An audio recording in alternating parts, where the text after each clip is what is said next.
ലോകം മുഴുവൻ ഇന്ധന വില കൊടുത്ത് മുടിയുമ്പോഴും രാജ്യങ്ങൾ കടുത്ത സാമ്പത്തിക തകർച്ചയിലേക്ക് വീഴുമ്പോഴും നമ്മൾ ഇന്ത്യക്കാർക്ക് ഇതൊന്നും ബാധിച്ചതേയില്ല. ഇതൊന്നും അറിയേണ്ടി വന്നതുപോലുമില്ല.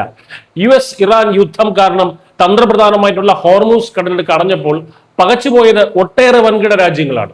എന്നാൽ ലോകത്തെ ആകെ പിടിച്ചു കുലുക്കിയ ആ പ്രതിസന്ധിയിൽ ഒരു പോറൽ പോലും ഏൽക്കാതെ, അല്ലെങ്കിൽ നിസ്സാര പോറൽ മാത്രം ഏറ്റുകൊണ്ട് ഇന്ത്യ തല ഉയർത്തി നിന്നു. അതൊരു അത്ഭുതമല്ല, മറിച്ച് പുതിയ ഇന്ത്യയുടെ ദീർഘവീക്ഷണത്തിന്റെയും കരുത്തുറ്റ വിദേശ നയത്തിന്റെയും തിളക്കമാർന്ന വിജയമാണ്.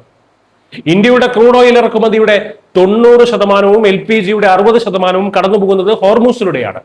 യുദ്ധം തുടങ്ങിയതോടെ അന്താരാഷ്ട്ര വിപണിയിൽ ക്രൂഡ് ഓയിൽ വില ബാരലിന് $70 നിന്ന് $126 വരെ കുതിച്ചുയർന്നു. പക്ഷെ ഈ 4 മാസക്കാലവും ഇന്ത്യയിലെ ഒരു പെട്രോൾ പമ്പിൽ പോലും ഇന്ധനക്ഷാമം ഉണ്ടായില്ല.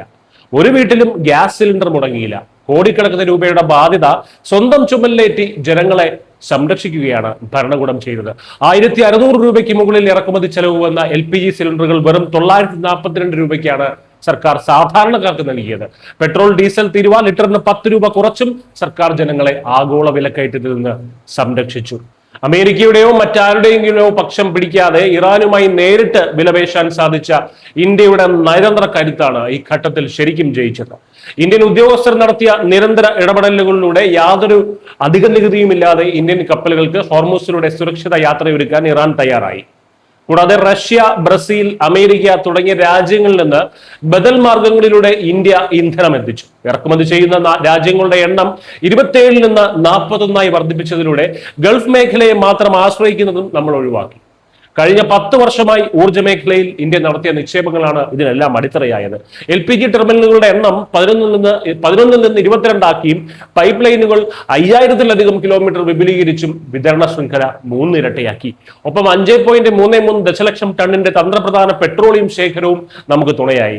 നിലവിൽ ഹോർമൂസ് കടലിടുക്കിലൂടെയുള്ള ഗതാഗതം പഴയപടിയാകാൻ തുടങ്ങുകയാണ്. ഈ കടുത്ത ഇന്ധന പ്രതിസന്ധിക്കിടയിലും വിദേശ നാണ്യ ശേഖരം $728 ബില്യൺ മുകളിൽ നിലനിർത്താൻ ഇന്ത്യക്ക് കഴിഞ്ഞു എന്നത് ലോകം അത്ഭുതത്തോടെയാണ് നോക്കിക്കാണുന്നത്. ആഗോള വൻശക്തികളുടെ ചേരിപ്പോരിൽ സ്വന്തം സമ്പദ് വ്യവസ്ഥയെ എരുതിയിലേക്ക് എറിഞ്ഞു കൊടുക്കാതെ ഇന്ത്യ ലോകത്തിന് തന്നെ ഒരു വഴികാട്ടിയായി മാറിയിരിക്കുകയാണ്. പ്രതിസന്ധികൾ എത്ര വലുതായാലും ഇന്ത്യയുടെ താല്പര്യങ്ങളെയും സാധാരണക്കാരുടെ ജീവിതത്തെയും ഒരു ശക്തിക്കും തൊടാനാകില്ല എന്ന അതിശക്തമായിട്ടുള്ള സന്ദേശം കൂടിയാണ് ഈ വിജയം. News desk Malayalam.